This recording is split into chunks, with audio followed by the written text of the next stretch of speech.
بسم اللہ الرحمن الرحیم۔ السلام علیکم ورحمۃ اللہ وبرکاتہ۔ حضرت علی رضی اللہ تعالیٰ عنہ بیان کرتے ہیں کہ رسول اکرم صلی اللہ علیہ وآلہ وسلم کو منبر کی سیڑھیوں پر فرماتے ہوئے سنا، جو شخص ہر نماز کے بعد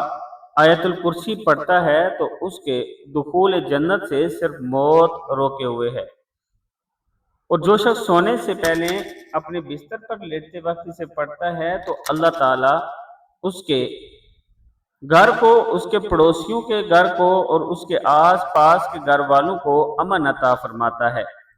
یعنی اگر آپ ہر نماز کے بعد فرض نماز کا سلام پھیر کر آیت الکرسی اللہ لا الہ الا هو الحی القیوم لا تأخذہ سنۃ ولا نوم لہ ما فی السماوات وما فی الارض من ذا الذی یشفع عنده الا بإذنہ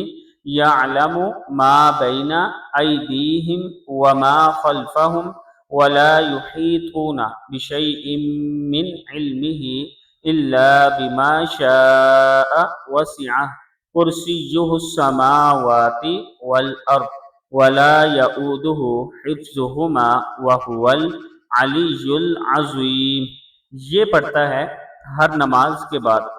اور پھر رات کو سونے سے پہلے پڑھتا ہے تو اللہ تعالیٰ اسے جنت میں داخل فرمائے گا اور اس کے پڑوسیوں کو بھی امن عطا فرمائے گا۔ اللہ تعالیٰ ہم سب کو اس پر عمل کرنے کی توفیق عطا فرمائے، آمین۔